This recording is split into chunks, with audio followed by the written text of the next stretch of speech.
My mother's how black don't crack. My mother's spine don't bend. My mother is steel. My mother is a steel bullet. A loaded shotgun. Waiting. I was going to say good morning, but I guess it is still good afternoon. Again, I'm so excited and honored. I live in Boston, and sometimes, there are like so many different black folks in Boston, right? And the culture is rich, right? But it's nice to be in New Orleans and to be here with y'all, and to I just keep fangirling at every single black woman I see. I came from a black woman. I am a black woman. I love the black woman. So this is like my jam, This next poem is also about a black woman by the name of Margaret Garner. Folks are familiar with Margaret Garner. And if not, she is kind of the character, who the character is based off in Beloved, in Toni Morrison's Beloved, right? But Margaret Garner was a woman who was enslaved. She had 4 kids and a husband. If you look at some of the history notes, you'll see that her first child was very dark-skinned and, of her husband. But the rest of them, it looked like came from the master, right? Or she was raped by the master. And so there is the story or the reality is that she and her family ran away from slavery, right? And they crossed the Ohio River. And as they were crossing it, they got caught, right?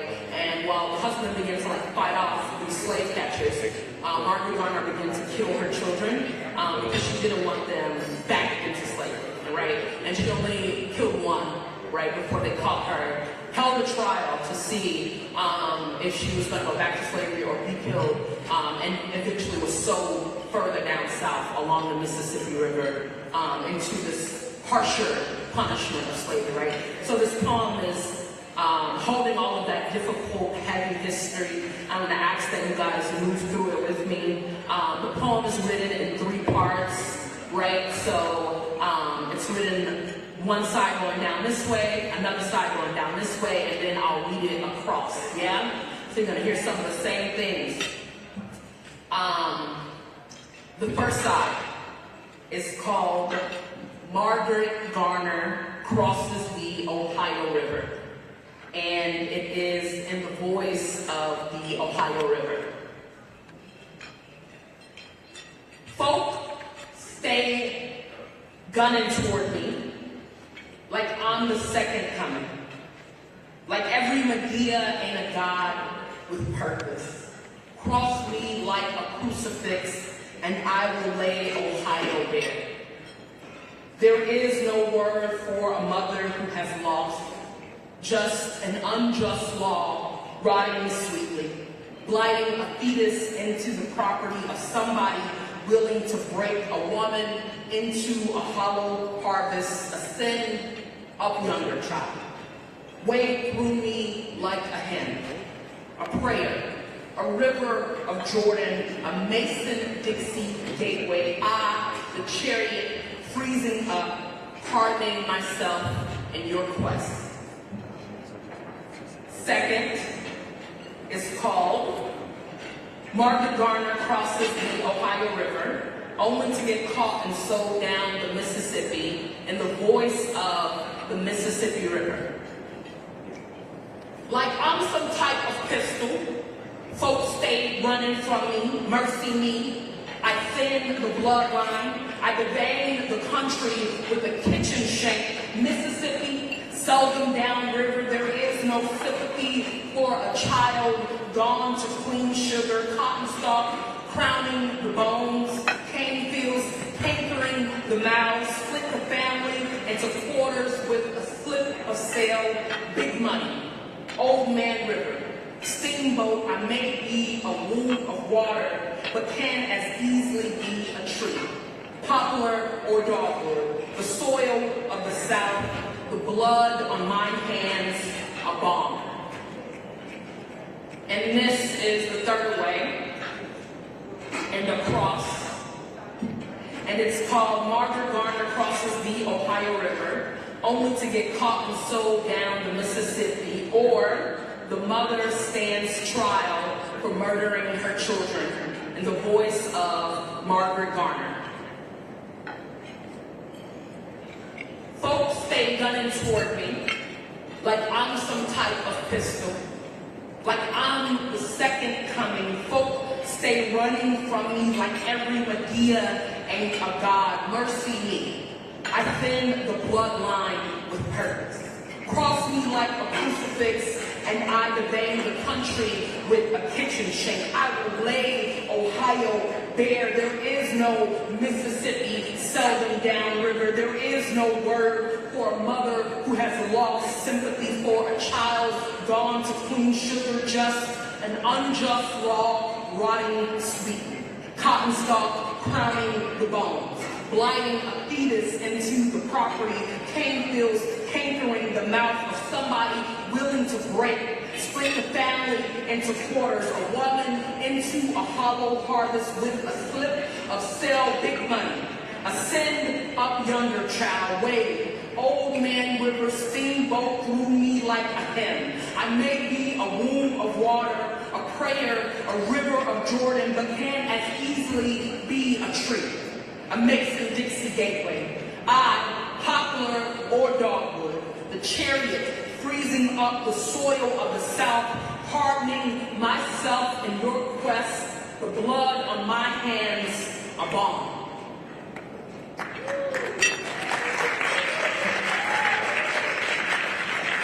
Okay, I know it's hard to put down on forts, so I appreciate those claps, though. Yeah, but I'm just thinking about that in all of the ways when it feels like we don't have power. I think somebody said that earlier, right? Like being oppressed, they make you feel like you don't have power, when the reality is we have it all. And I think about Margaret Garner and the choices she had and how she still, chose to take things into her own hands and to claim her own power and whatever capacities that look like, right? This last poem is also about a Black woman. People know Dorothy Dandridge? Yes? Okay, I heard one little I like that. But Dorothy was a famous Black actress, singer. She played Carmen Jones, right? People say she was before her time, but she was before the Civil Rights Movement, right? Which means she didn't get all of the opportunities afforded to her, right? But there's this urban legend, I like to think of it as an urban legend, that says she went to sing in Vegas, right? And she was walking past the pool, and she said, oh my God, I can't wait to get into the water. And they said, we'll have to drain the pool if you get in it, if a Black person gets in it, right? And there's a movie, right? I think Holly Berry plays her, in which she does, in fact, dip her toe into the water. And later on, you can see that they drain the water, right? They drain the water from the pool, and that there are, in fact, Black workers cleaning the pool, right? This poem is an Afrofuturistic reimagination of that story, right? It's the space in which we get to write our own stories and reimagine the future, right? All Adrienne Marie Brown says all organizing is science fiction, right? And I think about the fact that folks wrote a Declaration of Independence, right? They went in a room and wrote this declaration, and now we all are living in it. And what would it mean for us to write our own stories or write the world in which we wanted to live in? This is called Dorothy Dips a Toe into a Pool After Being Warned the Water Would Be Drained Should a Black Person Swim in It, 1953, Las Vegas. And all at once, without and within, each well of wet everywhere swelled dry. The woman in the shower, shriveling, shaken bare. The cook steaming at the sink's faulty faucet, the rust teeming and dragging itself through pipes. Chalices unfilled, air wilts the face, moisture abandons the flesh, the breath, the girth, water unflows. Reruns away like blood from a wound. The swimming pool, brimming moments ago, now hold mothers who hold babies dry sobbing at its base. Guests at the last frontier lay leisurely. their bodies broiled a riddle on the deck. The black spell is the yes cascading over a no. The anti to the anti, all kept from me in spite, shall spite keep from you with force. And in another land, unpromised, the color blue opens and spreads to blanket each eye. Dorothy stands at the water's ledge. Her curls and linen lie loose. Her skin, cool and sweet, sings a song unsang but known. Dorothy, a tall tie, coaxing herself into herself. Dorothy, a good curse, moves into waves wave at her waist. The dancing wet rushes to gather at her hips. She cups the clear in her palms and splashes upward. Dorothy raises her arms in ocean rain, urges the body to name itself religion. Dorothy splatters, and ripples bring forth a sanctum. Each droplet is plenty for the city's south side. Each droplet is plenty for the city's south side. A shower gives itself to the children on 83rd playing at the hydrant. A spray fills the pot of collards on a back burner. Another flows through a school's fountain, once lined with lead. Dorothy swishes water into the sugar breeze and it lingers in air. No one thirsts. Moisture soothes a lonely throat. Dew demands a mother's seeds to grow. Dorothy raises the ocean, and oh, I want to tell you how her hands cradle full drops toward the sky. How the water could hardly stand to let her go. Thank you all so much. I hope you keep in mind that even if they try to keep the water from you, it's yours all along. Thank you so much.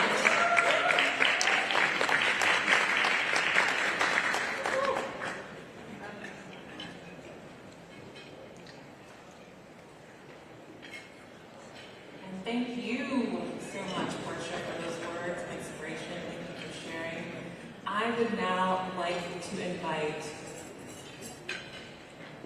DC Marshall up to the stage from Black Women's Roundtable for the formal luncheon program that's being hosted by our wonderful friends at the Black Women's Roundtable.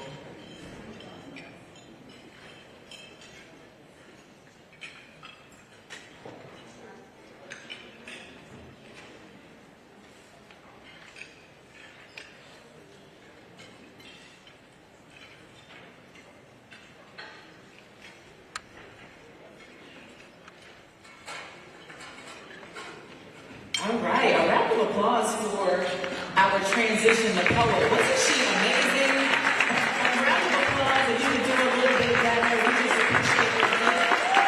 God for you and the way that you and your creative genius were able to bless and encourage the room. So thank you so very much. And as we transition, I am going to, again, for those of you who just joined, my name is DC Marshall, Senior Advisor to Black Women's Roundtable. We're now going to transition. We are streaming live, and so you can tweet and share right now online that we are streaming live on Roland Martin Unfiltered. And so for your friends and colleagues who you believe should be in this conversation, in fact, lots of folks should be in the conversation, we just ask that you share online. Is that okay? Say yes or yes. I know you're eating, or just wink at me. Actually, keep chewing, wink at me, or yes. There we go. All right, and so now we want to bring on, as we transition, a few of the folks who are going to share remarks, and then we're going to have a panel discussion in brief, and two panels this afternoon, one at the state level, two the national level, but again, we're going to make it brief. And so right now, I'm going to bring up for welcome and opening remarks. We're going to do our partners and sponsors. One, Coca-Cola is going to bring remarks, and two, Goldman Sachs is going to bring remarks. And so we are excited and delighted to have First, we're going to have Travis Bergen from Coca-Cola. We're going to have Melanie Campbell come up, and then we're going to bring remarks from our partners and sponsors. So a round of applause and our board chairman.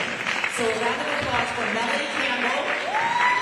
Melanie Campbel, President and CEO of National Coalition on Black Civic Participation. Then we will have our board chair, the Thomas W. Dortch, and then we will have our partners. We're going to have Coca-Cola and Asahi Pompey from Goldman Sachs for all of you who are following the amazing work for 1 million Black women, and in that order. Round of applause now.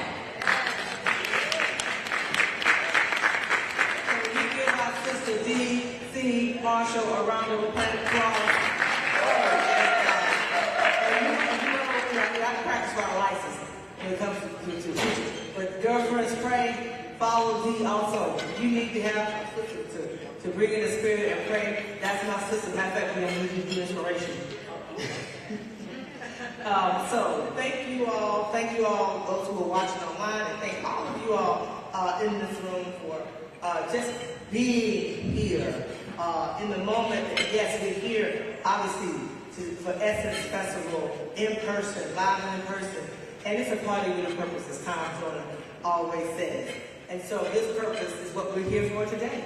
I want to thank Oxfam for America, Sophia,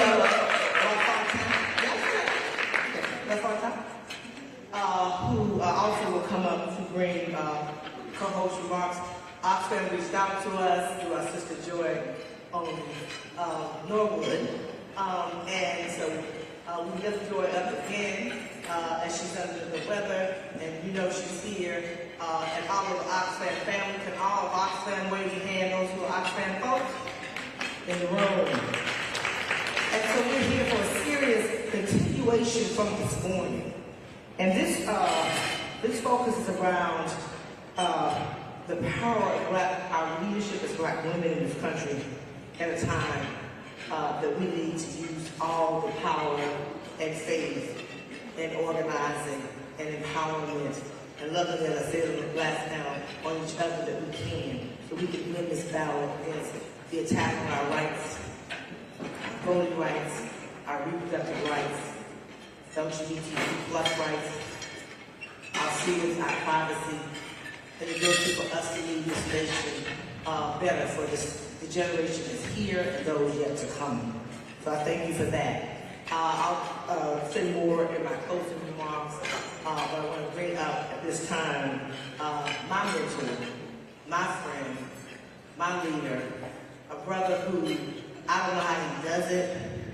I'm going to tell you where you at this today. And you understand, he goes all over this country, big towns, small towns. He can go in corporate rooms, he can go in the White House, he can be right there on the grassroots level in the community. Has never, ever forgotten that his power is about helping people and empowering people.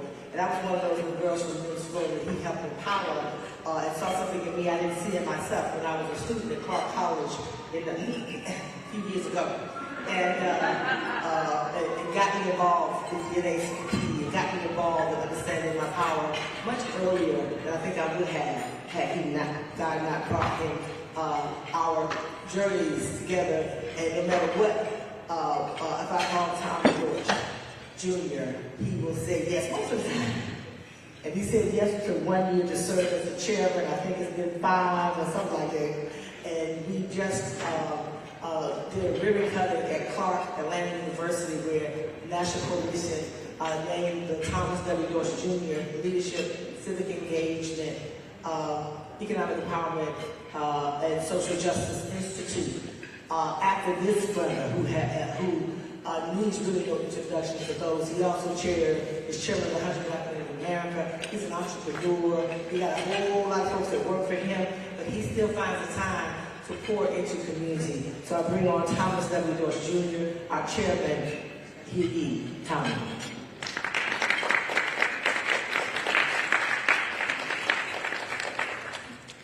Well, good afternoon. I know there's a lot in store for today, but I want to welcome each of you here. I want to, of course, thank our phenomenal with us over all of this time, and we continue to make a difference in all of our communities. You'll hear from them in a few minutes. But today is a time of challenge for all of us. While Tom Joyner took it to the next level, it was my sister Susan Taylor who originally said party with purpose.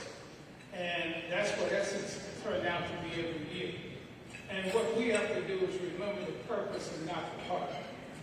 Right now, we don't have time to party in this nation while democracy is under attack. And we see it over and over again. I'm from Georgia. 54% of all of the people in Georgia are women. 31% African American, 16% Hispanic Latino American, about 2% Asian American. We make up the majority, but it's white men in our state who are afraid of losing that power. They're afraid throughout this nation of losing that power. And so what they're busy doing is trying to ensure that they're going to stay in control over and over and over the decades, and we cannot allow that to happen. So it's up to us. You know, it's amazing. I have 7 granddaughters out of my 14 grandchildren. I turned 72 in April of this year. I grew up during the time of segregation. I never, ever thought I'd see it again in this nation, where people are fighting in terms of keeping all of the citizens of this nation from having access. And if we don't vote, and we keep saying over and over again, if we don't vote this year, if we lose one seat in the Senate, and people forget it, it's a challenge now because we got a couple of folks who are on one party. I'm supposed to be nonpartisan as a chair. I deal with reality. My mom and father told me, know ye the truth, and the truth will set you free. There are a couple of folks who aren't clear about which party they're in. And so while there's a split, almost 50-50 in the Congress and the U.S. Senate, and I worked for the U.S. Senate for 16 years before I got a real job. I started my first company in 1994. But the key thing for us to understand, our challenges are here. Again, it is the right of woman to choose. Without women, this world ceases to exist. And you have to understand that people forget that women, unfortunately, too many women undervalue their value. Because when God, and I'm a proud and serious believer in faith, but when God created woman and man, woman was taken from the side, as the Bible says, not from behind, and we're partners. But at the end of the day, if women weren't here, the world would cease. And we have to understand that. And women have to understand their power. I want all of my granddaughters to be able to live in this nation and succeed and do what it is, whatever it is they choose to do. The same for my grandson.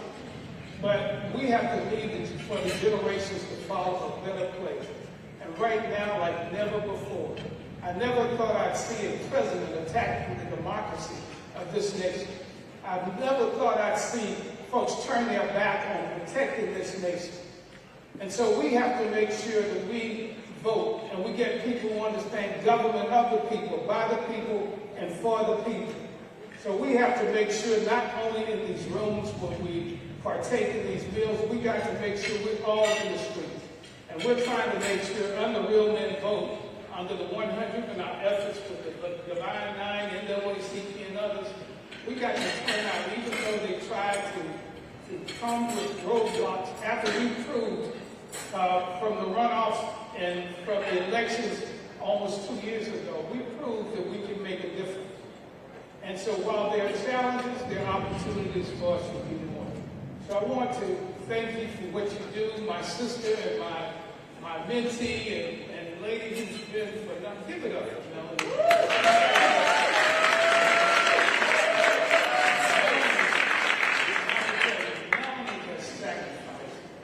So much for our people. She could have taken corporate jobs. She could be anywhere she wanted. But she is a soldier for the battle of freedom and opportunities for this nation. And as I prepare to sit down, please, folks, I mean, I know people have gotten comfortable. I wear my mask for 2 reasons. One, I've been battling over the last 3 years stage 4 pancreatic cancer. I've got 7 of the baddest doctors in the world. But it's something wrong when you have to have money to live and survive. It is something wrong when too many of our people die because they could have had treatment.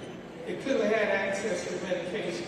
They could have had, again, lives to carry them.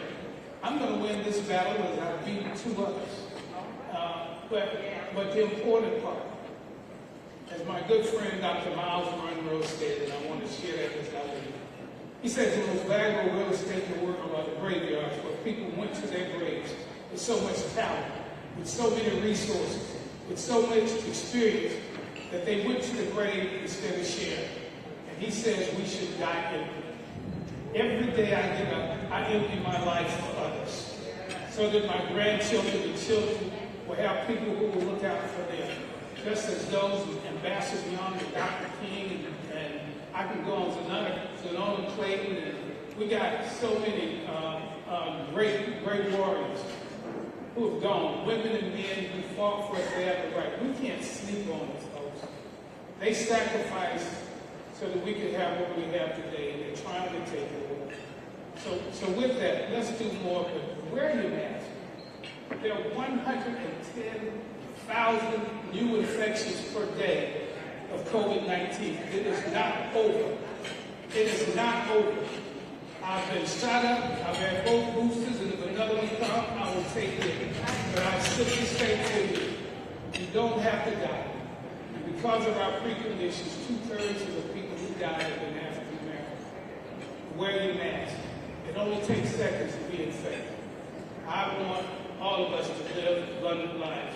Let's go vote, let's go organize, and of course, let's make sure as us men will, we know when we rule the world, Jesus exists.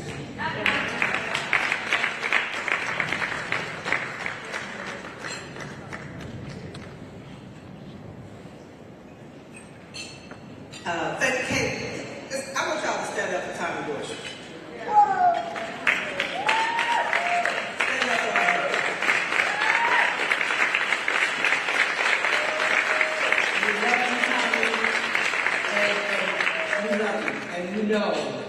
We need you for a long more time. And so we will keep praying and thank you for sharing. And definitely bring us. I've had it twice. Jesus, I've had COVID twice. You don't want it. It's not the flu. I've almost died from the first one. Now, again, the issues will go ahead and reintroduce Travis Perger, Director of Community Marketing of the Coca-Cola Company. Coca-Cola is an awesome partner for the Black Roundtable. Thank you for joining us. Following him, Sophia LaFontaine, Senior Advisor, Alliance and Strategic Partnerships, Oxfam America. Following her will be Asagi Pompeo, Partner Global, Head of Corporate Engagement, Goldman Sachs, and President Goldman Sachs Foundation. And she will talk about 1 Million Black Women Initiative, which I'm blessed to be an advisor as they continue to invest in Black women $10 billion over the next 10 years.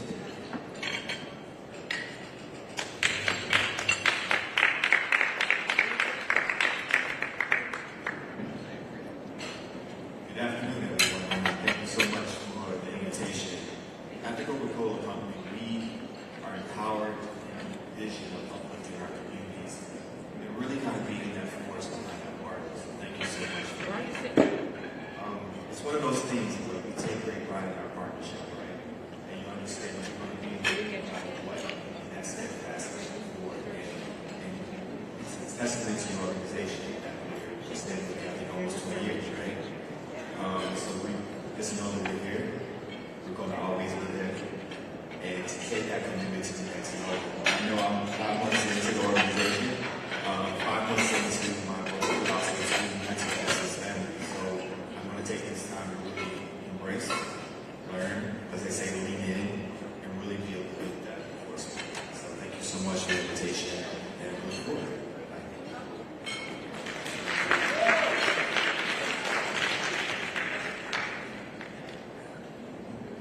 Good afternoon. Thank you all for hanging out with us on this amazing Friday and for all of these incredible speakers. Again, my name is Sophia LaFontaine. I'm going to keep my remarks brief. First, I want to say hi, Mom. Thank you for watching from Shreveport, Louisiana. And I just want to say it's just been an honor and a pleasure for an organization like Oxfam to partner with the Black Women's Roundtable, Mississippi Black Women's Roundtable, Women for Progress, etc. We really do believe that those that are closest to the issue should be leading the way. And so it's just been an incredible experience to be able to help bring this event to life. And I look forward to hopefully more events like this in the future. So thank you so much for staying with us for the rest of the afternoon.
Good afternoon.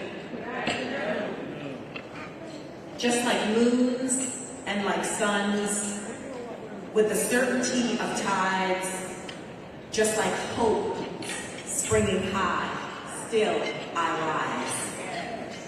Bringing the gifts that my ancestors gave, I am the dream and the hope of the slave. I rise, I rise, I rise. I know that we all agree when I say that Melanie is a national treasure. And it gives me great pleasure to be here with her and each of you. As Tommy said a few minutes ago, she is a soldier in the battle for freedom of our country. Yes. I'm going to make my remarks short and transparent. I'm Masaki Pompey. I'm a lawyer. I've worked at Goldman Sachs for 17 years. And I've risen through the ranks there to be the most senior Black person at the bank.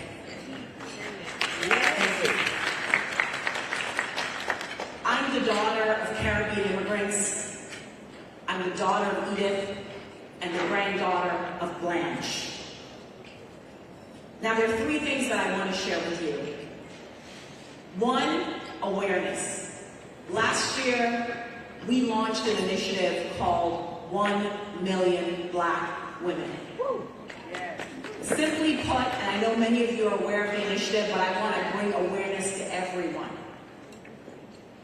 Simply put, it is the largest commitment ever in the history of this country, specifically focused on Black women. $10 billion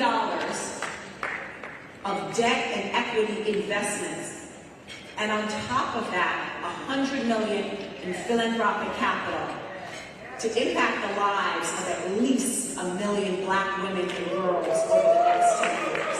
Yes. Second thing is how this initiative was birthed. This initiative was born of Black women, by Black women, for Black women.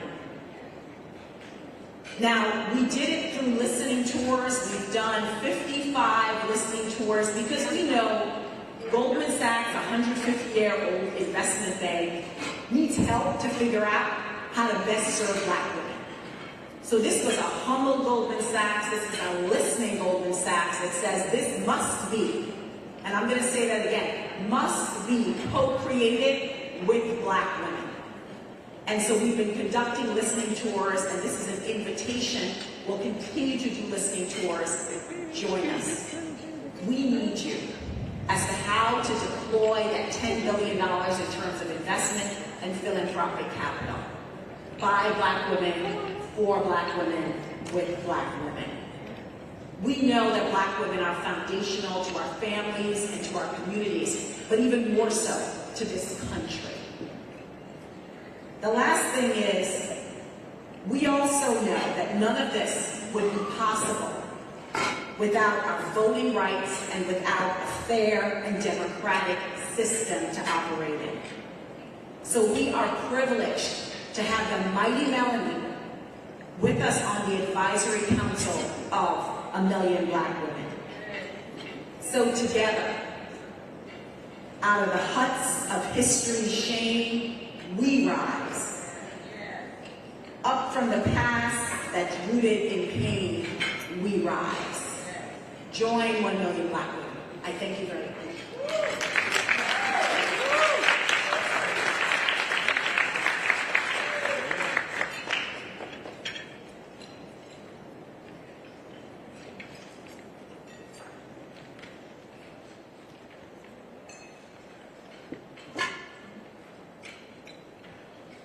And another round of applause for the Black woman, because how many of you know if it was not for a Black woman in that seat, with that power, with that access, with that P&L, with that budget, with that voice to advocate for Black women, we would not have what we get. Let me just repeat this again. And the necessity of Black women to fan out in positions of leadership, but particularly in corporate America, one of the largest institutions, to leverage those resources to support us. So again, another round of applause for Asaki Pompeii.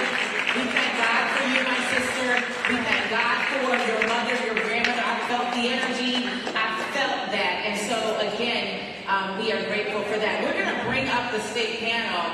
But while I'm doing that, again, I really, and I think Coca-Cola, Travis is still here, I am super passionate about not just the work that we do, but also standing in the gap for corporate leaders who look like us.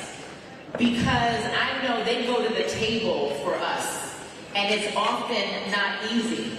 And so keep them in your thoughts and in your prayers that while we vote people into office to advocate for us, we also shall hold space for those who are also in corporate positions to make sure that the resources continue to support folks who look like us. Does that make sense? Say yes or yes? Yes. All right, yes and yes. And so now, without further ado, I am going to bring up the state panel, and I want to welcome you all to this discussion. A very timely discussion, a continuation of what we talked about and some of what you heard this morning. So I want to welcome you to the Black Women Leaders Power Table Talk number 1. And I'm going to have them introduce themselves and really just connect the dots from the conversation that we started this morning. So a round of applause for Helen Butler, Luana Brown, Olivia Duncan, Letitia, actually Tamika Ramsey, the Honorable Sheila Tyson, Anaya Vines, Cassandra, and Stephanie Williams. Round of applause. And so, who you are seeing here on the stage is an extension of the Black Women's Roundtable and the leaders on the ground. And so what we're going to talk about today is really connecting the dots. Our theme is our bodies and our votes. And so we really want to hear from these state leaders. We want to hear from them what their thoughts and their insights and their views are on the ground, because they have a very unique perspective. We need them on the ground. And so the conversation and the question that I'm going to ask to the leaders on the stage is really about, if you think about where we are right now, we are really in a conversation about the state of Black women mid-year, midterm. Yes or yes? The state of women and the state of Black women in particular mid-year, midterm. Yes or yes? It's the state of Black women mid-year, midterm, right? The state of us. And so the question and the insight that we are looking to hear from you, this illustrious panel, is really three things. And we're going to pass the mic and we're going to try to do this expeditiously. Melanie is so generous, and she always wants to make sure that the leadership is elevated, and rightfully so. But the question is, question number one, is the current state of women and reproductive rights. We want to hear from you, in brief, the current state on the ground and where you are as it pertains to reproductive rights. That's question number one. Question number two is then the impact. How does that, or will that, impact the election and voting rights? That's the impact. And then three, you can leave us with a call to action. Tell us, Commissioner, what we need to do. Like, tell the folks who are streaming, give us one thing that we can do. We don't want to just continue to, right? About it, Tamika. We want to hear the call to action. So we're going to move from right to left, and then we will wrap up. Hello, I'm Commissioner Sheila Tyson from the Convener for the State of Alabama. And I want you to fully understand that this is about power, this is about the grounding of this country, and everything is on the table. Every right that a woman has. They're not only attacking women, they're going to come at the LGBTQ, they're going to come at your voting rights. This is nothing but a setup to test us, to actually see, are we going to do anything? They are going to see that they divide us enough to where they can stop us from moving on anything. So you are looking at what's on the table, your children's future, your grandkids' future is on the table. But one thing about this that we can get out of, that doing this at this time, right before the midterm election, is a positive. That means that they have showed you women that they have no respect for you. They do not value your opinion. They do not value your vote. That's the reason why all of us, we need to go to the poll and vote them out in mass numbers. This is our opportunity right here to show them our power. We know we got it. Now it's time for us not to only show our husbands. We got to show the White House. We got to show our State House. We got to show our City Hall. We got to show down to the constable. You got to vote everyone out, whether they black, white, woman, or man, that don't have the same beliefs that we have, to put the future in the place where it needs to be for all people. And we are not going back.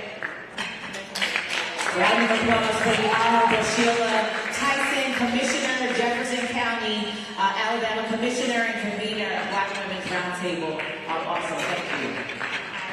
Good afternoon. So my name is Melanie Brown. I'm co-convener with Black Women's Roundtable in Maryland, Washington, D.C. And I feel like at this point, I don't even know what else to say.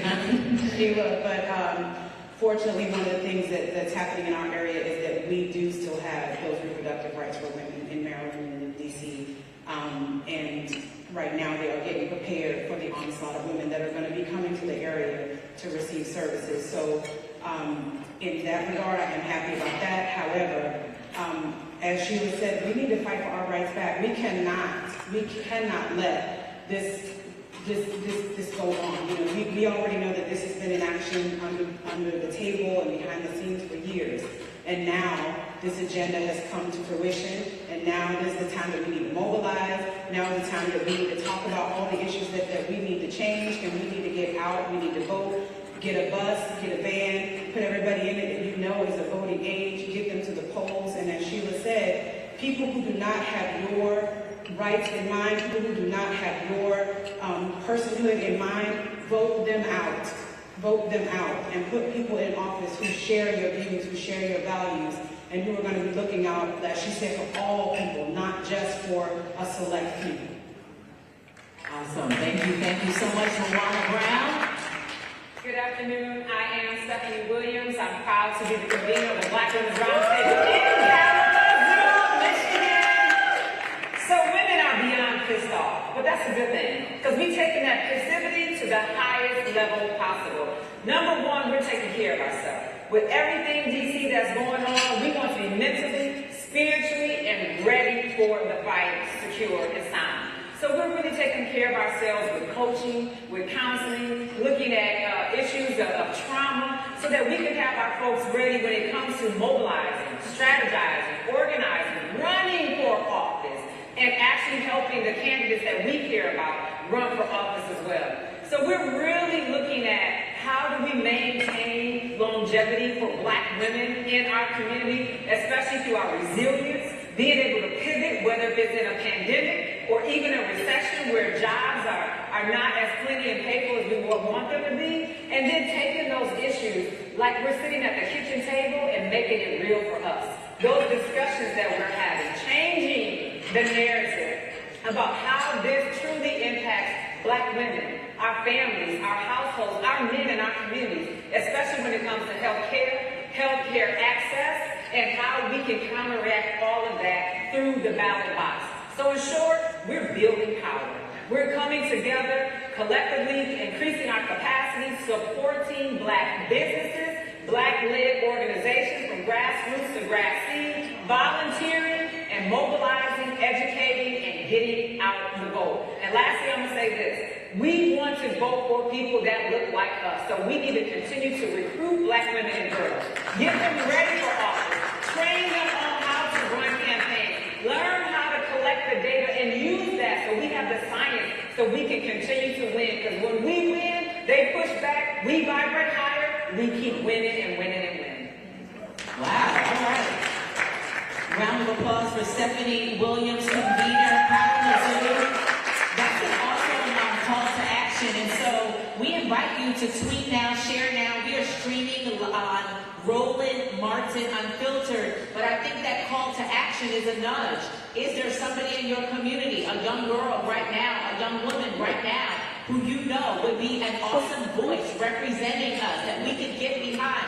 We have already lined up behind the commissioner's campaign, and she hadn't even identified that she was running. But like we need, you know, it's always the strong sister, the strong woman in the room to encourage each other. Hey, you run, we will line up behind you. And so we're going to continue with this panel and the discussion. We're going to move over to none other than Tamika Ramsey. So introduce yourself, my sister. Good afternoon. My name is Tamika Ramsey. I am the convener for Black Women's Roundtable, Eastern Michigan. Black women have not had body autonomy since we set foot on this land. Wow. We were told who to sleep with, what babies to have, what to do with our bodies. We had no choice. And in 1972, the Supreme Court gave us some of that. And then last week, they took it back. Black women should be able to say who they sleep with if they have children. We cannot look at reproductive justice only as an abortion issue. It is more for us. We heard the story of Serena Williams, one of the richest Black women in the world, famous, almost died after giving birth because the doctors would not listen to her. So it don't matter if we rich Black women, as long as we're Black, we are on the table and could die at any moment. That that is enough for me to fight for reproductive justice. I need to be able, my daughter needs to be able to have a child and survive, or not have a child and still have a good quality of health that Black women in this country have not been able to have. In Michigan, we have a reproductive justice ballot initiative where we are trying to change the constitution of our state to make women of all creed and color able to have body autonomy. That is what we're fighting for. And I'm so sorry that in 2022, that women, young girls have to fight because we've already fought this and won. And they got mad and they came and changed it. And the reason they were able to change it is because the president at the time put people in place. And so now we have to vote for people and put them in position so that we can rectify this problem. Voting is only part of it. Advocating, demonstrating, fighting back, using our dollars or not using our damn dollars. I will not spend $1 in Texas. That's right. Like, no, you cannot have my money if you're telling me that I can die at any moment and you don't care. We have to take control because we are the change and we are the saviors that we're looking for. Nobody else been trying to save Black women in this country but us. So we have to continue that fight. Thank you. Wow, and a round of applause for the Tamika Ramsey, convener, Michigan Black Women's Roundtable. But she said so much that is so powerful. We have not had body autonomy. Right, so just really level setting, the education and the awareness of that and the breaking down of that. But also I would share one other thing that is really important to know when Stephanie, says vote for people who look like us and think like us.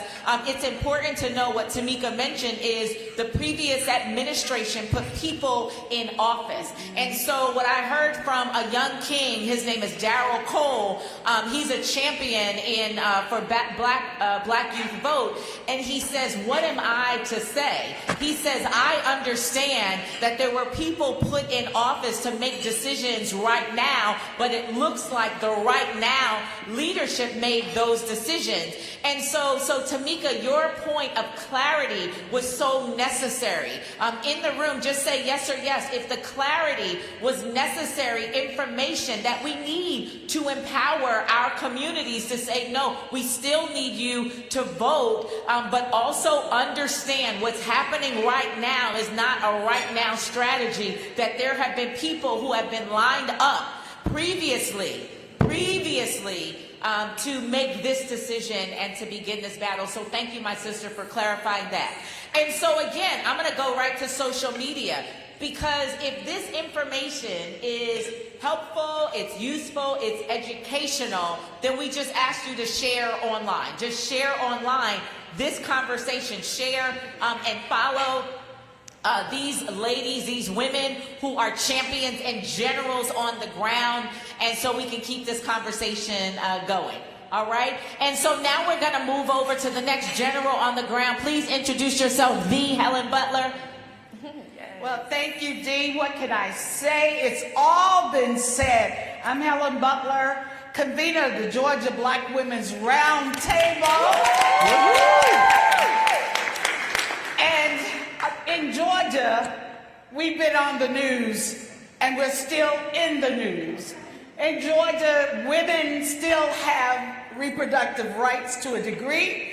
But what the first thing after the Supreme Court overturned Roe v. Wade, what did our Attorney General and our Governor of Georgia decided to do was go to court and get the injunction lifted that was in place from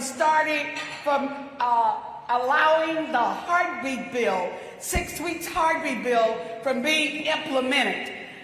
Again, this was because, as someone has already said today, in Georgia, in 2020, we exercised our rights, our power to vote, and elected and changed not only Georgia, but we changed the country by having 2 U.S. senators elected. And so what does Georgia do? It came back and put in place a voter suppression bill called SB 202. But despite that, we still had a large turnout. We're educating people about the problems and the barriers that are in place. But we are not going to let them steal our joy. Because we understand that power that we have in our vote, numbers matter. Did you hear me? Numbers matter. So if we turn out in massive numbers, we can overturn all of these barriers that they're trying to put in place. So we've got to be good stewards. Someone said earlier in the panel that we must act 365 days a year. So we've got to register people to vote. Yes. We've got to educate people about the issues, about the candidates, and then we got to mobilize them. You've got to get them to the polls to turn out to vote. But the other thing is, we've got to protect that right to vote. In Georgia, they decided to change the composition of officials who implement election laws. And they'll be doing it for other things as well. But guess what?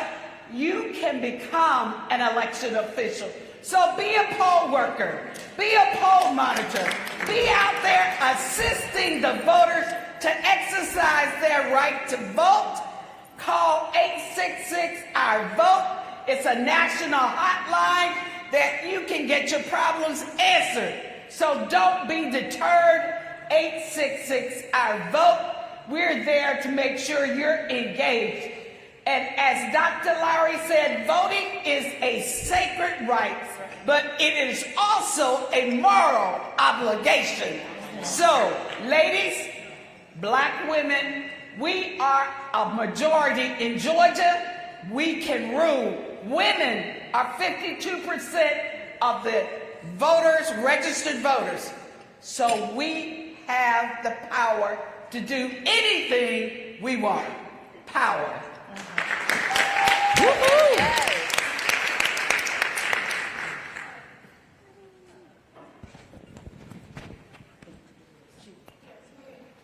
And none other, that was the Helen Butler, convener, Georgia Black Women's Roundtable. Thank you so much, Helen. We're going to move to the back. Hello, I am Olivia Duncan. I am an organizer for Georgia Stand Up, and I just want to say, first and foremost, thank you, Ms. Campbell. Thank you, Black Women's Roundtable, and Black Youth Vote for allowing myself and my sister Anaya to take up this space and not only be educated, but amplify the voices of the Black youth. In Georgia, like Ms. Butler said, it's not doing well. We've been experiencing voter suppression since 2019, since 2018, since 2020, since 2021, and now again in 2022. The college students have been experiencing this since my freshman year when we were trying to vote for Stacey Abrams, and we did everything to mobilize and organize and get to the polls, and we got to the polls and they said that we're at the wrong polls. Then there were issues at the polls, and as the polling times have closed and we missed it. So it's time for us to change that. Same with reproductive justice. The heartbeat bill was signed back in 2019, and here it is back again in our faces, and it's time for that to change.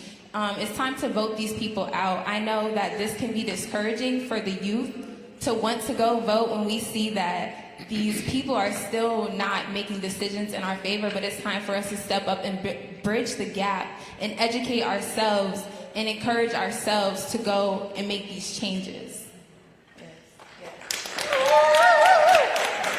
Black Youth Vote. Hello, everyone. Hi. If everyone can repeat after me. It is our duty to fight for our freedom. It is our duty to fight for our freedom. It is our duty to win. It is our duty to win. We must love each other and support each other. We must love each other and support each other. We have nothing to lose but our chains. We have nothing to lose but our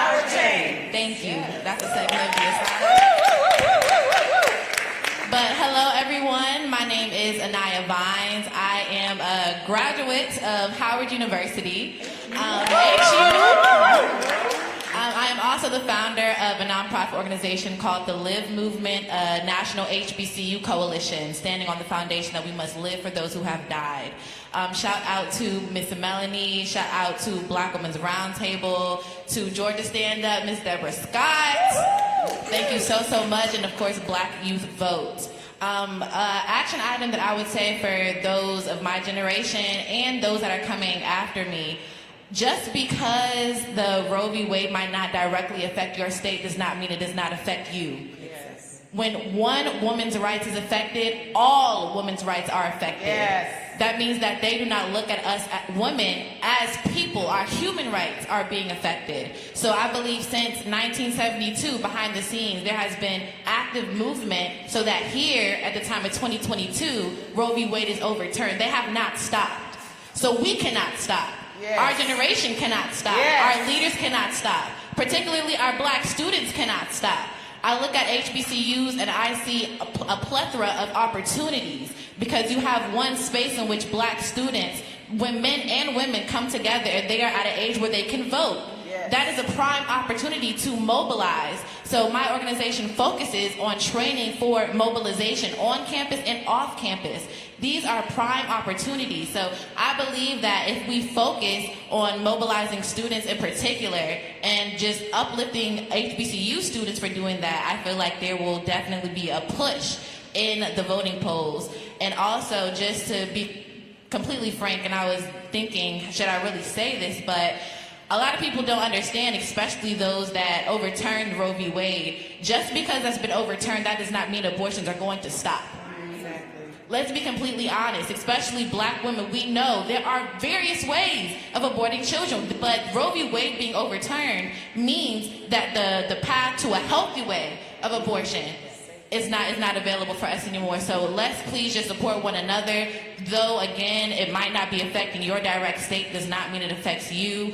If our rights are under attack, we must stand up and fight back because no one's going to fight for us but us. And that was the Anaya Vines. We are so grateful for you, organizer of the Live Movement and BYV, Howard University, HU. Oh, come on, sis, you did that. And so we are grateful for you, and Miss Olivia Duncan, organizer as well, Georgia Stand Up, BYV. Thank you so very much. And so much has been said, but while we have a few remaining moments, I want to give the floor to you all, the leaders, in terms of what has not been said that needs to be said as it pertains to our bodies and our votes and taking your hands off our bodies and our votes. What hasn't been said that needs to be said in terms of impact on the midterm election, and the call to action is really important. So with our final few minutes, anyone who wants to chime in, go right ahead. Yes, I think that we need to talk to white women. Just lay it on the table. Because they married to the ones that's actually passing these bills.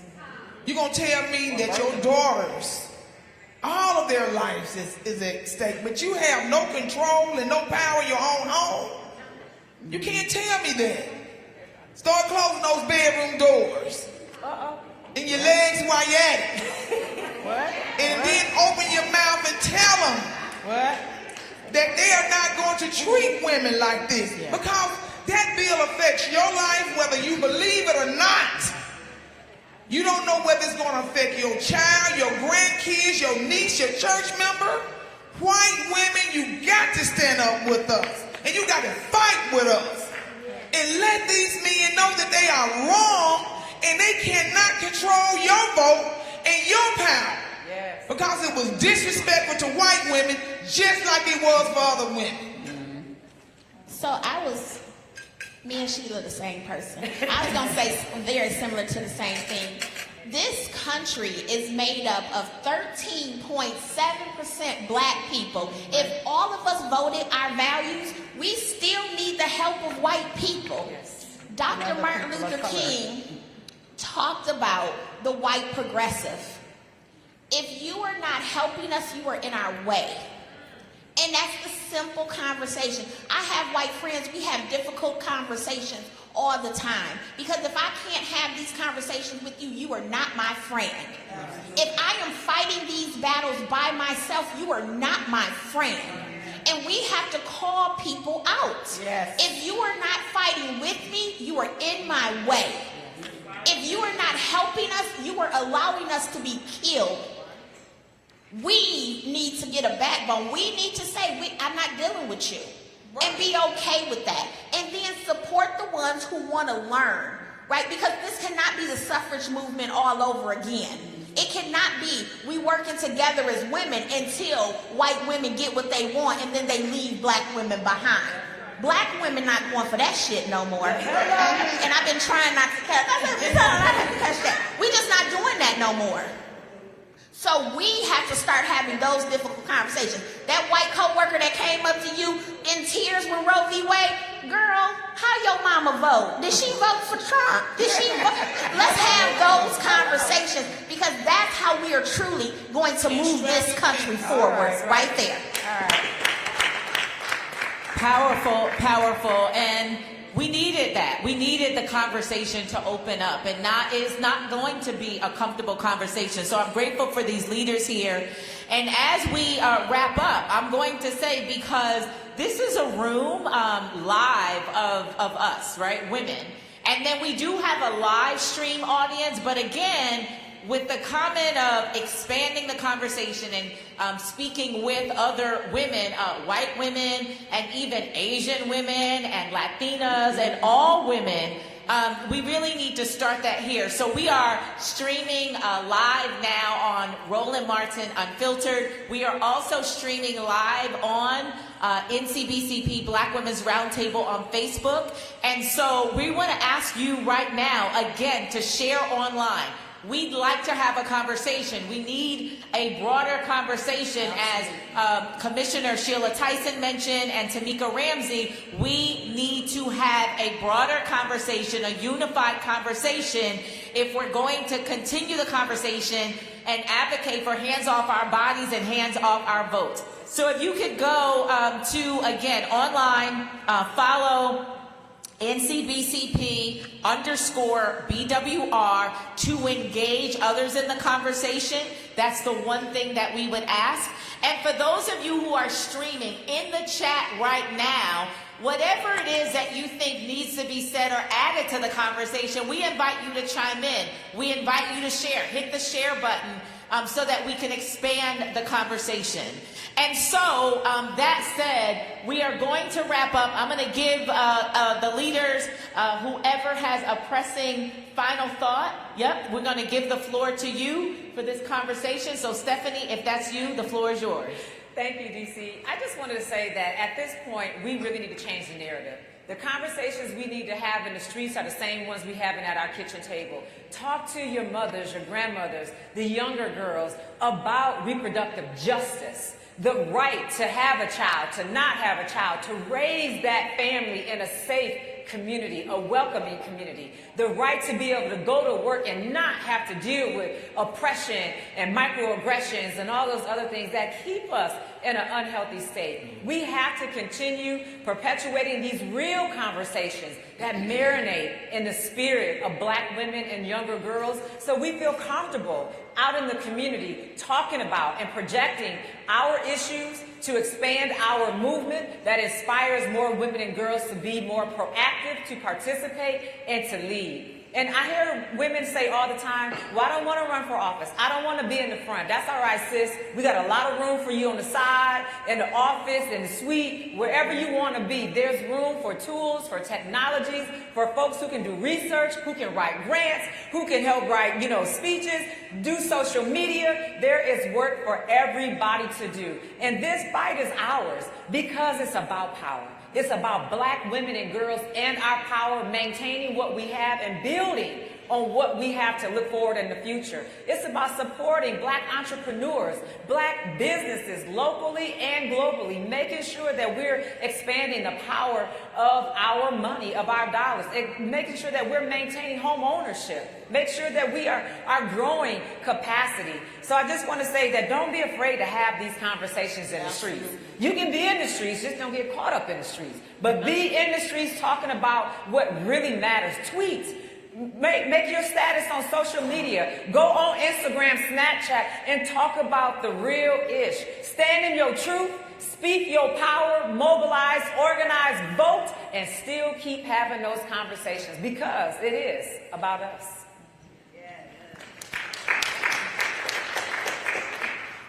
I would also say, I'm very loud. You guys can hear me. No, we're streaming. No, we're streaming. We're going to ask you to wrap it, and then we're going to transition. Right. Awesome. I would say to those, especially around my age, please, please, please educate yourself. Don't just think that scrolling on social media, on your TL, that means you are updated on everything women's rights. That is not the case.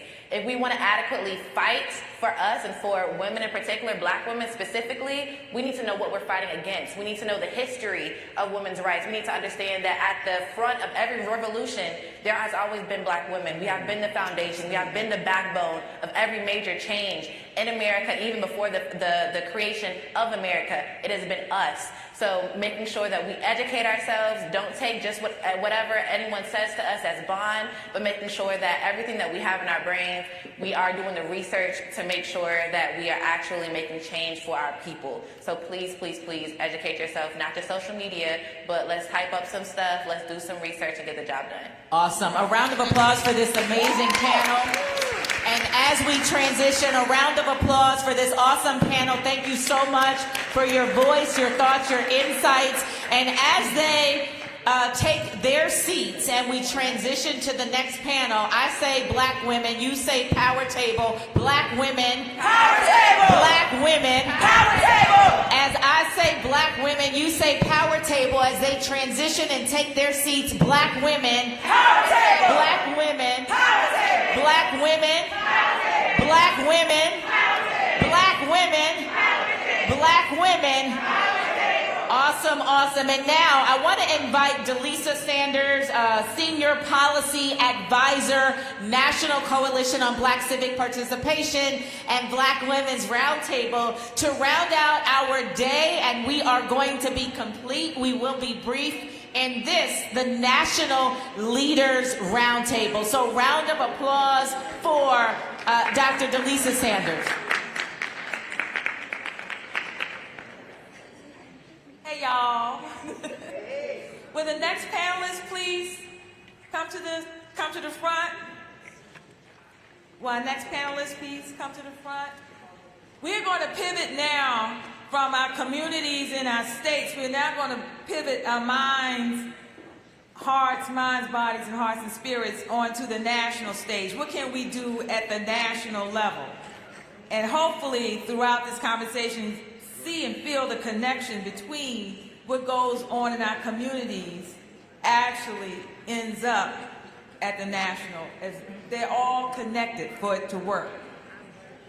Come on, my sisters, my sisters. How you doing? You look gorgeous.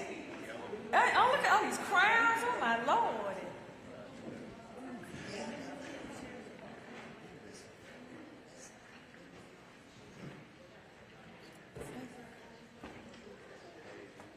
Okay.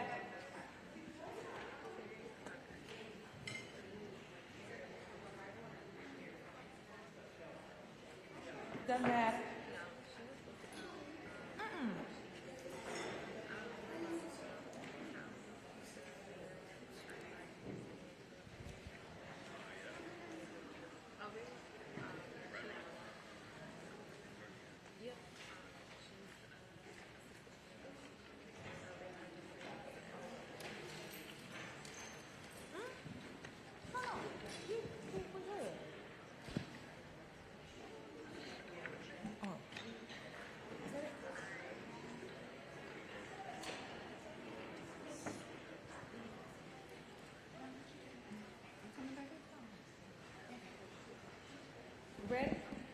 Y'all ready? Yeah. Y'all ready? Okay. How poetic it is to be here in this moment, where within a week, the Supreme Court of the United States made decisions that are rolling back the clock on our federal protections, on our rights and our freedom. How poetic that we just witnessed history in Judge Ketanji Brown Jackson becoming the first Black Supreme Court justice.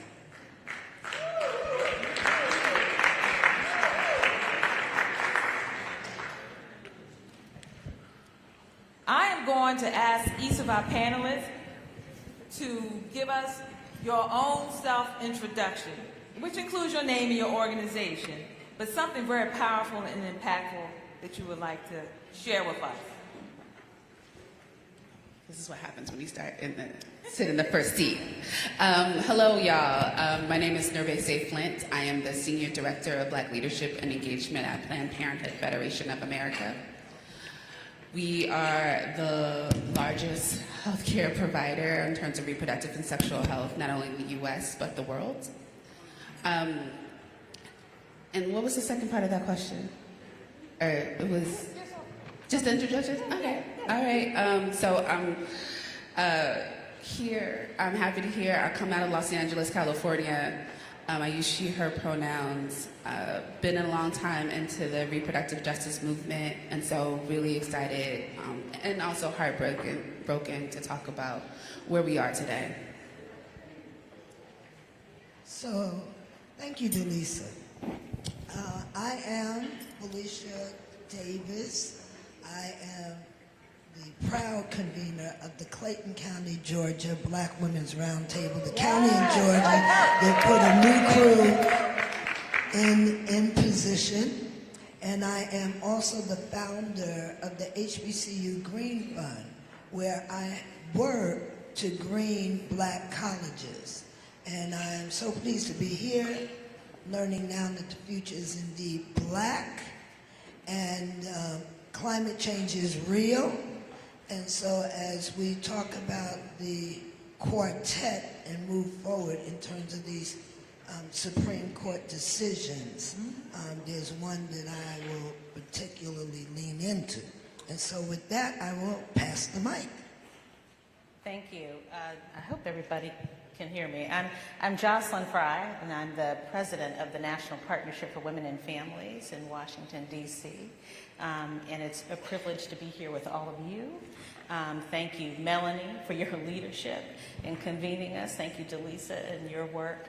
And the National Partnership is a 51-year-old women's organization, and I am its third president. I'm its first Black woman president. Yes. And it's exciting to be here, and we work on a range of issues. But you asked us to introduce ourselves, and I think in many ways the most important thing for you to know about me is that I am the daughter of Lily and Kenneth Fry. Mm-hmm. You may not know them, and they have now gone on to their makers, but that tells you as much as you need to know about me.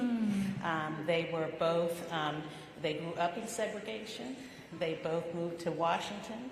They became federal government workers, and they sacrificed enormously to give me every opportunity. I am most assuredly sitting here with you today because of that.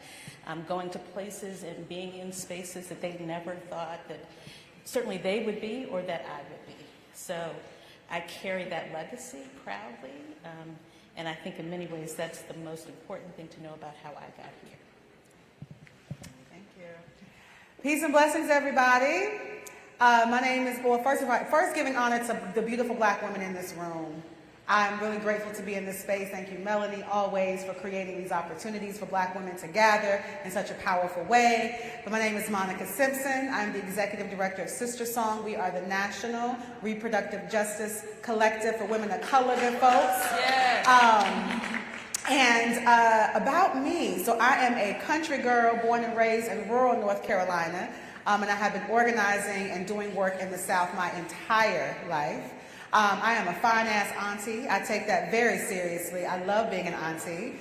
And I am also a proud Black lesbian. Happy Pride. We just wrapped up Pride Month. I think that's very important. That's important, the identity of who I am and how I do the work that I do. And I am a true lover of Black folks. And I do this work because my love for Black folks runs so deep. And so, yeah, it's just an honor to be on this panel with all these beautiful folks. And I'm excited to get in this conversation. All right. Now, I want to examine things again from the national stage. And again, keeping in mind that with the Supreme Court, some of the decisions around our reproductive rights, impacting our voting rights, and it rules that the Environmental Protection Agency can't protect the environment. That's like, what? Okay, so on the national stage, we are always looking at U.S. Congress, right? And we're also looking at the midterm elections. What can Congress, and the Biden-Harris administration do right now to protect our rights, in spite of what just happened? Well, I'm happy to start. I'm sure other people will weigh in. I think there's no mincing words that what the Supreme Court did was devastating, and intentionally so. And you can't sort of eliminate a right and not have a powerful effect. That being said, there are things the administration can do. Now we are hearing about states that want to restrict the right to travel. The administration can be clear, and I think the Department of Justice has spoken about the importance of making sure that people know that they have a right to travel. This is a constitutionally protected right. Nobody should believe that they cannot travel from one jurisdiction to another, and they should make that clear with every state. The other issue that comes up is that people, I think, have a sometimes outdated notion of abortion and abortion care. There are a range of ways to access abortion, including through medications, and it is important to have that access preserved. Again, the Department of Justice has already spoken up and said that if people want to utilize different medications that are FDA approved, that they have the right to access those medications through the mail, and they're willing to stand up for those protections. That's really important. I think that there are other implications around access to contraception and just other healthcare services. There are some requirements under the Affordable Care Act, and even under Medicaid and people's ability to access those sorts of services. So I think that the administration can do a lot to speak up on that, but I also think that they just have to be bold and unequivocal that this is a ruling that cannot stand. Right. Like we should not accept it as anything but a politically driven effort to deny women and people who give birth their rights. And they need to be bold and loud and consistent in saying, we will fight it. We will fight it at every place we can because it is unacceptable and it is inconsistent with what we know about the Constitution and our rights generally. But that's where they can start. I think you said that so beautifully, and I'm so glad you said it first because I don't have the nice words to say what I think they need to do, right? I just think this administration needs to boss up. Like that's what they need to do. They need to stop playing this little pitter-patter game and actually take off the gloves and do the work. Right? So yes, we have our role to play. I know we're going to talk about voting and the power of that, and all of that's important. But if we don't have folks who are willing to stand in the ways that we need them to, unapologetically, by any means necessary kind of attitude, then why are you in this office, right? I don't understand. So I think I'm coming with, I appreciate those who can put it with this, give us the right things to say, and I lean on these folks right here. Because I'm ready to say, get off your asses and actually do the work that you were put in your position to do. Our previous administration used everything and then some to put us in the situation that we are in. Why are we not doing the same thing? And not trying to say we're trying to be like the opposition, but it is important for our people to use their power that they have to the fullest extent of that and do that thing for real, y'all. So I think I'm coming with a lot of fire today in case y'all haven't noticed, but I'm ready for them to boss up. Anything else? So I just want to jump in so that we don't get confused. So, you know, if we looked at the Washington Post, they said a trifecta. So we're looking at Roe v. Wade, we're looking at EPA, we're looking at an interesting border decision. And before that, it was guns everywhere, right?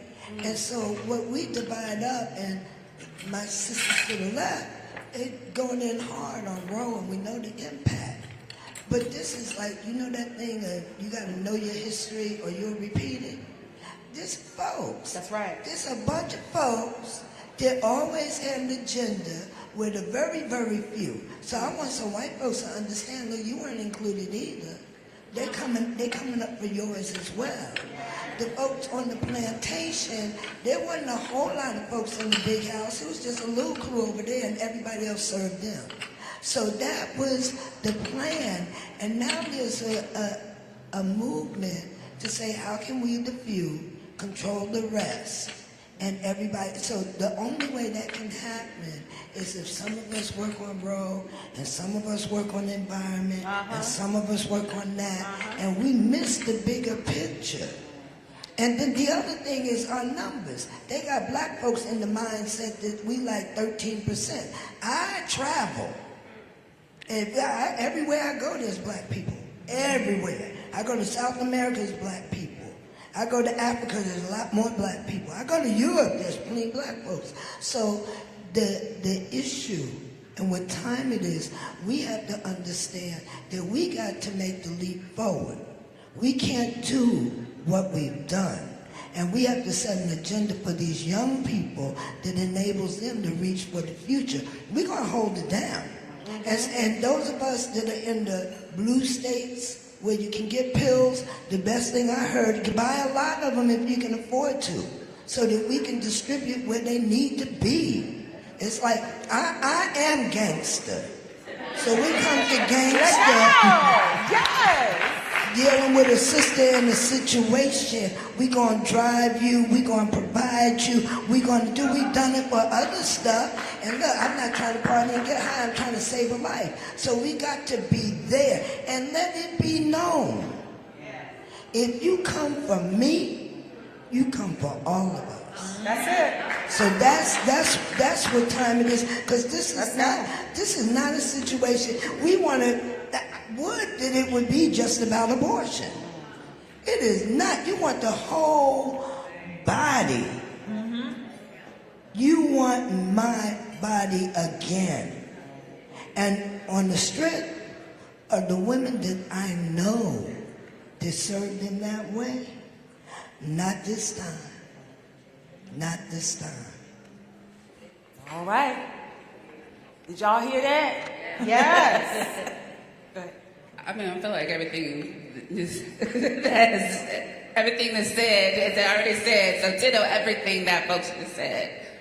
The only thing that I would just raise again, and I'm gonna pick up where you put down, is that we need to be intersectional and creative. So what does that mean? That means that even though this conversation is about abortion access, we know that black women are not just about abortion access, and abortion access is not just about abortion. It's an economic issue, it's an environmental issue, it's a criminal justice issue, it's all these other things that come into our lives. So our administration not only should be thinking about Roe, it should also be thinking about how do we make sure that the lives of black women, regardless if they want to have an abortion and or keep their pregnancy, right, that they are creating the conditions for that to happen. So we also need to be keeping them accountable of what does it mean to have fair pay. We also need to be keeping them accountable of what does it mean to also have paid parental leave. What does it mean for us to be thinking about this full range of things so folks can actually give themselves options? Because abortion access is more than about, oh, well, I just woke up and I just don't want to be pregnant. Even though sometimes that is the question, or sometimes that is the answer. Abortion access is about all the pieces, because we know that most people who have abortions are already parents, right? We know that, so they are making, and most times they are making economical decisions. So how do we also address those issues as well? So when we when folks tell you that there is nothing to do because of the Congress and the way it's at, don't believe them. That's right. Tell them that there are many things that they could be doing around abortion access. There are many things that can be doing around reproductive and sexual health access. And it doesn't just stop at one piece of legislation or one court case. That's very important. But I'm hearing a common thread is tell Congress, which pivots me into where we're headed. We're headed to the midterm election. Well, we vote folks in and we vote folks out. What should we be thinking about right now? Also planning, preparing to do for the midterm to impact what's going on? I'm gonna start first. Yeah. Yes, ma'am. I don't want to follow y'all anymore. I think there's a couple of pieces. One, of course, we need to get out and vote. But we also need to hold our folks accountable. I think it's no secret that Black women vote. And we vote at high numbers. We get out there, older Black women, our more seasoned Black women are one of the highest propensity voters in the country, right? But we need to also make sure that our vote is getting paid off after they get into office. So what do we also do after the voting? How are we holding them accountable? Are we asking them questions? What are you doing? How are you helping Black folks? And then after, make sure that they are actually holding the folks accountable. We can be asking elected officials right now, where are your stance on abortion access? Where is your stance on all these issues? Just because you came to my church doesn't mean that you got my back. So we need to be also having all of those conversations and having them answer to Black women in particular and Black birthing folks. So I think that's the first piece. I think the second one, this is not normal times. So we can't be acting normally. So that means that we gotta, again, think big and creative on how we are engaging with our people. So that means we might have to have roundtable discussions in our living rooms. We might have to have roundtable discussions in our bedrooms. We need to be making sure that all folks are aligned and having conversations. So you got cousin and them coming to the elections and coming to the polls with you and asking those same questions. So I'm so glad to know that I'm at the end of the stage with the not normal. Because see, so I sat in the right chair. Because while I'm working to get everybody that I can to vote, we have the opportunity to lift up things. We can say, oh, your choice is this. And we have a Reverend Warnock from Ebenezer that's articulate, educated, the examples. So it's like, you can go with this or you can go with that. I want to be a little bit ahead.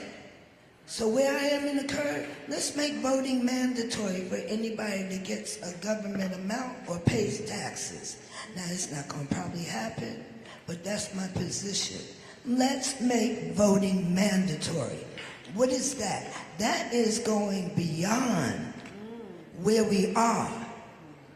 And then I want the people with the Constitution to explain, let them get on the page. And no, we don't want to do that because they've had me running against a flow. So I want to change the flow of the river and say, anytime we're in a state where people can visibly try to tear down the government, we need that big change that you're talking about in a bigger vision. So make it mandatory. So in my conversation with young people, I'm saying, yeah, I'm working hard to make sure you're going to have to vote. So you might as well practice now.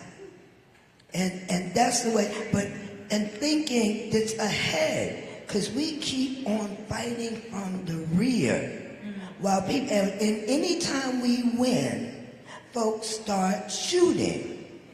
So we have to have an analysis that deals with old white men wanting to have it all for themselves only. And a strategy that, yes, we get our community to turn out because we show the example. what we pick is better than what others pick, and we move from there. Yeah. Now I have the challenge of following you. I completely agree with what they have said. I think what I would say to anybody, in addition to obviously vote and why that's important, is that all of the issues that we work on are connected to each other. It is not just about your issue. And we have to get out of the mindset that as long as I have what I want or I have my issue protected, that I'm not affected.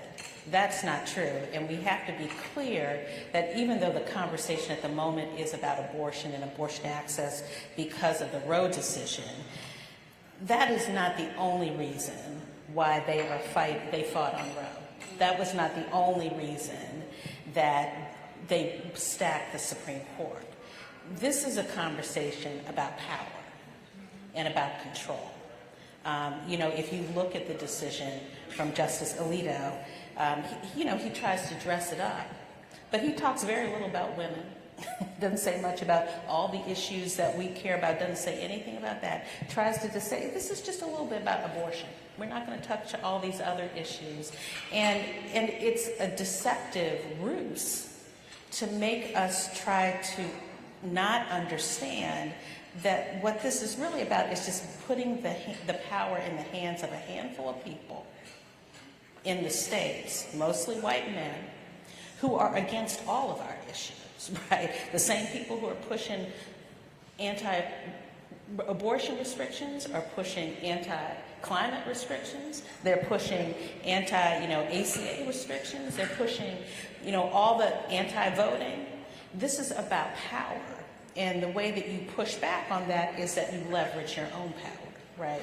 They're fighting so hard because they see the writing on the wall. Right?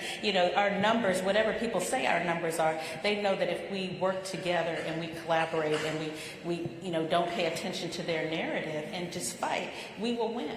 Right? Like that's part of what happened in Georgia. So I think that it's important for us to vote and understand that we work together, we move together, that if one person gets left behind, then that's not satisfactory, because next time it could be us. And we have to understand what the fight is about. The fight is about control and power, right? It's not just about singular issues. It's really about who gets to control our bodies, right? Like who gets to control how we live, how we breathe. That's what the fight is about. So we have to be clear about that. And I think if we are clear about that, if we get out of our silos and we work together, we can accomplish meaningful change. So for the midterms, you seem to amplify our issues, to be very clear about it and why we're voting, and also to connect with others, to have a thread between us instead of these separate. Absolutely, and that we have to work together, right? Like I may not work on climate issues, but I understand we need to work together. I may need to be in a state that I'm not normally in and work on that issue, because at the end of the day, it is part and parcel of the same problem. Right. That's a good point, especially at the national level, because we all want our name and that's it. Yep. Go ahead. No, that's so real. I really appreciate you saying that, because I know that we're having like this national conversation, and it's like we are these national organizations that have name recognition and like the ability to like really reach lots of folks like in one thing. And I think it's important for us as national organizations, and this is something we try to do very intentionally at Sister Song, to not move our voice without making sure that, our members, our folks that we're working with at the state level, that they are actually moving that agenda for us, right? Mm-hmm. And so we're not moving our own agenda. It's like we are doing everything possible to have that direct connection to folks on the ground, so that when we're bringing out messaging, when we're talking about different things, and it's not just coming from us, but it's coming from the folks who are most impacted and most directly connected to the issue. So I just think that's important to name as like national organizations. Not to have that fly-in approach to just say we're showing up, but it's like, how are we really building those relationships with folks on the ground to then be able to really influence and impact the way that we do the work. And I think everything that my sisters just said about like why this midterm election is so important is on point. And I think that one thing that's really exciting about this time for me when I think about what's going to go down with this election season is that for once, They can't ignore this question around sexual and reproductive health and bodily autonomy. It is going to be impossible for any person looking and seeking office to get on a platform and not have to have their stance clear, right? They can't dance around this issue anymore because of what has happened with this decision. And so I think that that is going to give us some clear indications on where people's values are and where they lie. And I think that is going to help us as we start to think about what candidates that we need to like really move forward in leadership and the ones that we don't. So that's one opportunity that I see that I just wanted to add to everything that my sisters have already just said. Okay, and we've just had someone join us full of joy, Yes. grace, and beauty. I'm asking you to do a self-introduction. Yeah. And we're talking about, we're looking at things on a federal level, on a national level. Yes. And after you introduce yourself to everyone, help us understand what we should be doing with Congress right now. What more can Congress be doing right now, given all the, in particular, the recent Supreme Court decisions? Yeah. And the Biden-Harris administration, they have power right now. Right. So my name is Joy Cheney, and I bring you greetings always on behalf of forever Mayor of New Orleans, Marc Morial. Just left him, that's why I'm running a smidge late, and I apologize. Thank you for your graciousness. I run the Washington Bureau, so I had the policy and the advocacy arm of the National Urban League, and it's my privilege always to join you here. With my sisters on the stage, we're always doing stuff together. So, you know, in terms of what Congress should be doing, they got to get rid of the filibuster. I mean, period. And so you might say, well, what does that have to do with abortion? What does that have to do with voting rights? It has everything to do with it. And it also has to do with what Jocelyn was saying a few minutes ago. This is really about a minority population, a minority group, trying to make sure that they can counteract and that they are using the levers of power in Congress, in the courts, the Electoral College, to make sure that even with a minority of votes, a minority of people, that they can control. It's modern day apartheid. And we have to recognize what's going on. It doesn't really matter the topic, it matters to us. It matters to the people who are going to be influenced. But to them, it's all one and the same. And the first people who were identifying this as a through line were Black women. We've been saying, guys, something else is going on here. This isn't about abortion alone. This isn't about voting rights alone. This isn't about gay marriage alone. This is about states' rights. This is about trying to control, a minority trying to control what the majority does. And so we have a filibuster that means that even though we have a majority of people in Congress, we have to have a supermajority, 60 people. Where in any other place do you need 60 people to move things forward? And as Martin Luther King said, as we're saying today, the filibuster is an existential threat to democracy. We cannot, it's why we can have gun laws blocked unless you have a very benign one. Blocked is why you can have that.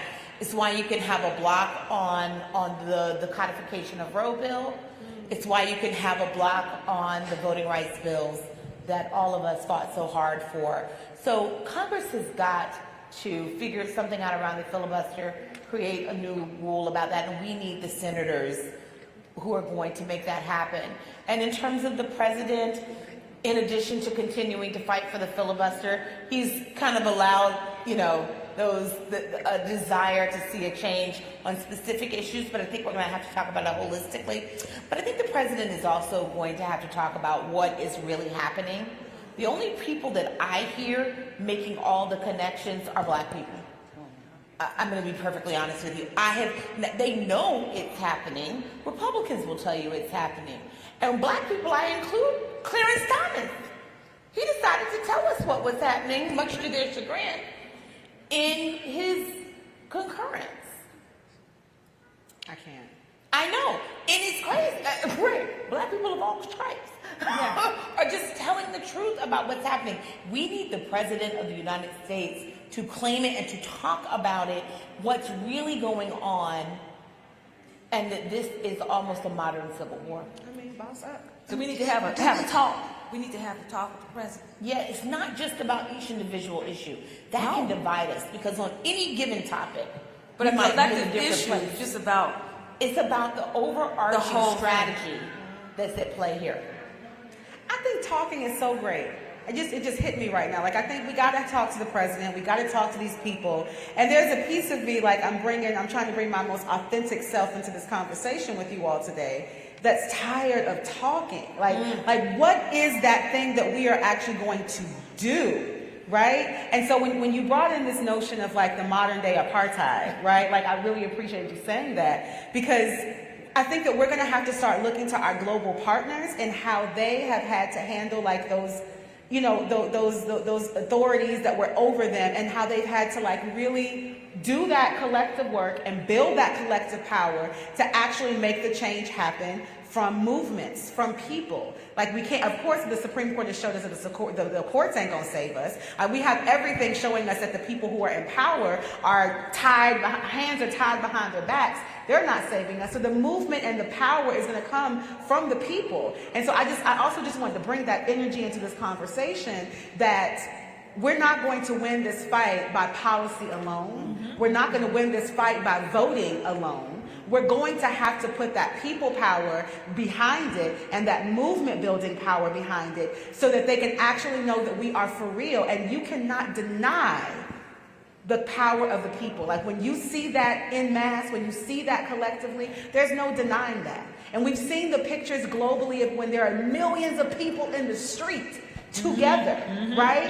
Advocating against a thing or trying to move a thing. And that has literally changed entire governmental structures in global countries. We have to think about what that means in the United States of America too.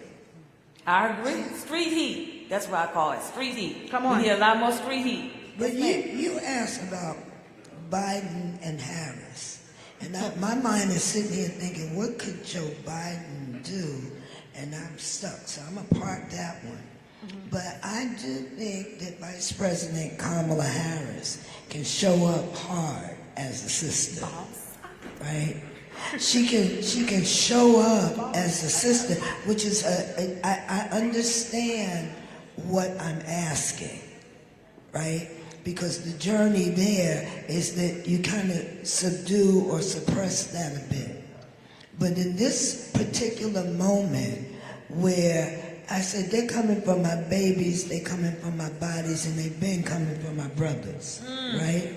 So at this moment, I think if she were to step forward, just as a black, South Asian, but black woman, that's what she could do for all of us. Because we understood first time out why we couldn't exactly have that, because you have to be for everybody. But now we understand if we're for ourselves, that's the first step in being for everybody, because anything else is disingenuous on some level. So right now, I'm thinking about, how can I work in a manner that builds more space for her to do that? Because I think in that moment that could galvanize a power that we possess. And when we say do something, part of that doing, sister, we got to be quiet about it. Because we've been announcing. We've been announcing we're going to march, and announcing we're going to do stuff. And then, people can meet you there. But so we have to do some analysis. But if our sister would show up, if I was to send a message to the White House, I don't know what Joe could do, right? He doesn't strike me like that, but I think she could. There we go. What we're hearing, we need to show up. We need to make sure that our voices are heard. We need to be very clear, look people straight in the eye. We voted you in, we can vote you out. And that we mobilize. We mobilize and we keep making noise and demand and we fight back. We just can't. I agree. That's basically the sentiment that we have. I want to close on a high note, a really nice note. I would like to know in one word what you felt when you witnessed Judge Ketanji Ron Jackson being sworn in as the first black woman on the Supreme Court of the United States. Just one word that expresses how you felt in that historic moment. You want me to start? Yeah, go ahead, Joy. You've asked this question before. She's a great moderator. She always asks this. Is good. I think the last time you asked this, yes, I ma'am. Vindicated. But you know what I'm going to say today? Relieved. I feel like, look, we know that she's not going to solve all problems. It's not possible. And she won't agree with every one of us in every way that we want. But I'm relieved because I know that someone, not only qualified, competent, but compassionate and authentic and sort of just in command of her craft is in the court. Yeah. And who is there about the Constitution, right? And about the American people and not on some ideological bent. And so I am relieved that at least she understands the assignment. I gotta say 2 words. I mean, I'm proud. Come on, sister, with your locks, and you just look extra black. Your name is extra black. Everything about that is exciting to me, right? Like, super proud. Like, go you. And the other word is bittersweet.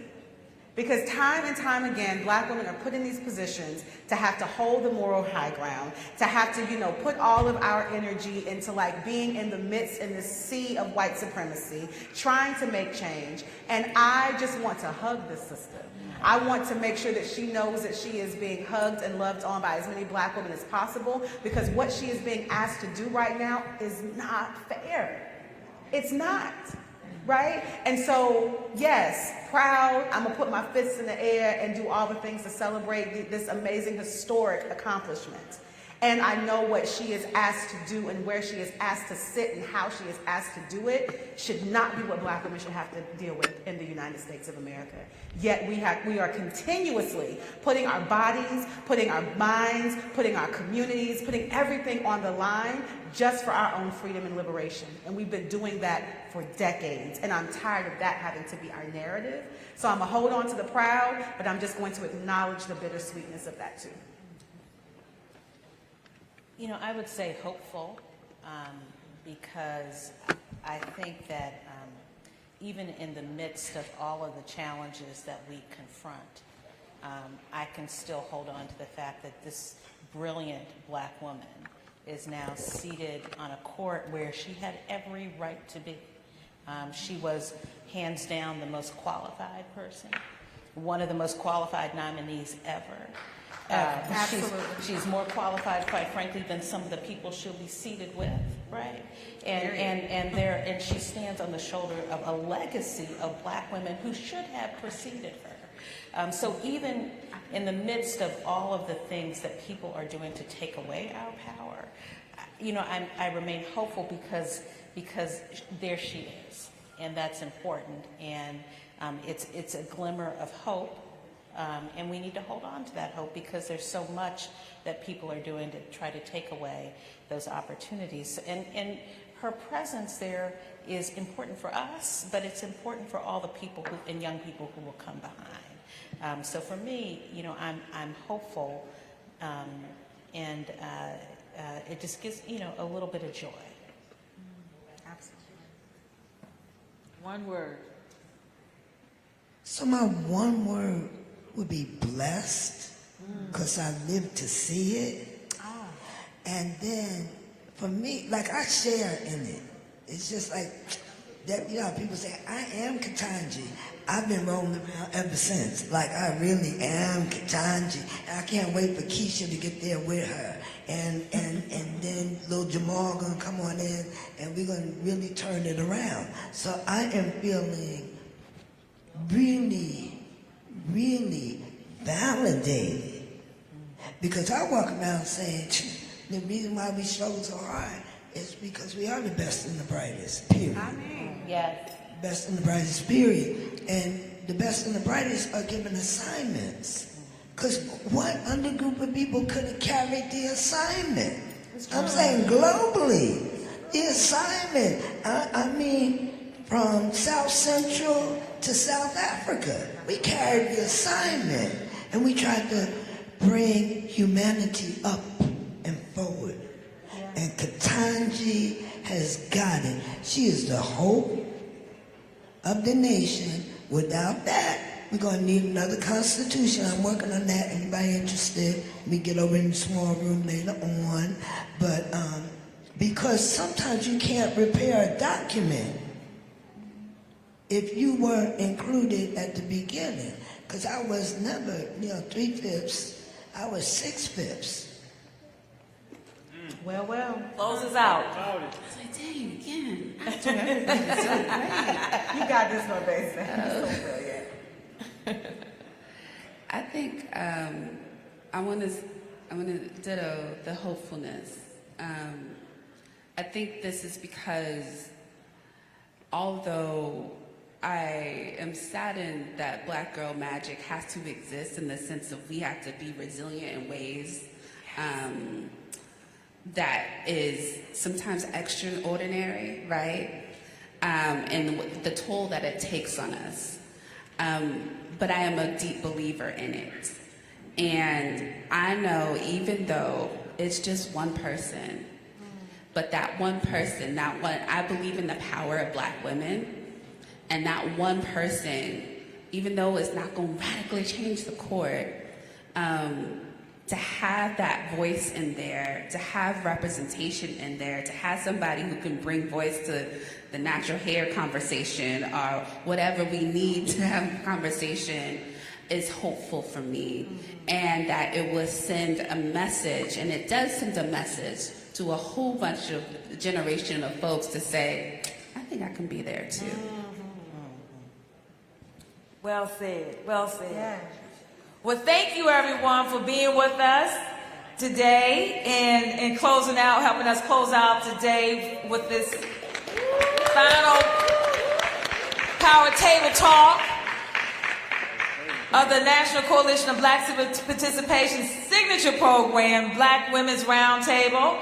Our leader, Melanie Campbell, would you like to say a few words as we close out for the day?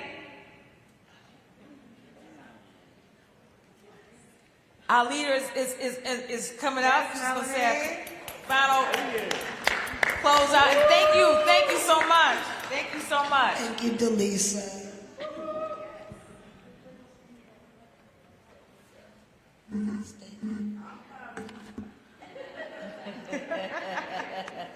Can we give our sister Dr. Lisa Saunders a round of applause? And actually, Tanya's going to close us out, our Vice President of Operations and Events Management, Ms. Tanya Tyson. And I want to thank everyone who hung in here from 9 a.m., a lot of y'all, to now. And I think we're closing out on time, right at 2 o'clock. And as she's coming up, I want to thank Roland Martin Unfiltered again for live streaming this today and getting it out of this room. And I have a board member in the room, our sister Tanya Lombard from AT&T, Vice President, and our sister Queen. If you want to have a good time, spend a little time. She let you in that circle band, and we had. I'm just telling you, this sister does so much. She has something called Humanities of Connection. She's a New Orleans girl, born and reared, correct? So she's home, but I want her to know that we don't get a chance to get together much, but I just getting together with you just for a few minutes last night lifted my spirits. She does a lot, just as a sister. Yeah, she has the title, but as a sister, she's always thinking about what she can do to move the ball for our people. So I know she won't say anything publicly today. Rolling, we all rolling, but love you, sister. And we thank you for all you do for our people. Tanya, turn it over to you. And thank you, ladies. Okay, good afternoon, everyone. I'm Tanya Tyson, Vice President of Operations. And I want everyone to give all these wonderful, phenomenal women a round of applause for this excellent panel. And I want to thank everyone for attending and enjoy Essence Festival. Thank you. I One last thing, make sure you follow us, stay with us, follow Black Women's Roundtable, yeah, you're right. And donate. We got to get in the streets and turn it out for 2022. Thank you. And thank you all, walk forward. That's it.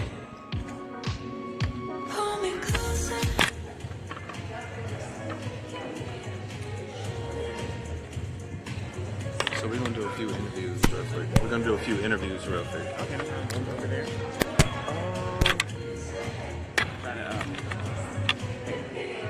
Probably, I don't know, people probably gonna take pictures over there, so I'll probably just go somewhere. Huh? I get this for you for the next meeting. Okay. We may do a setup in this conference room. And President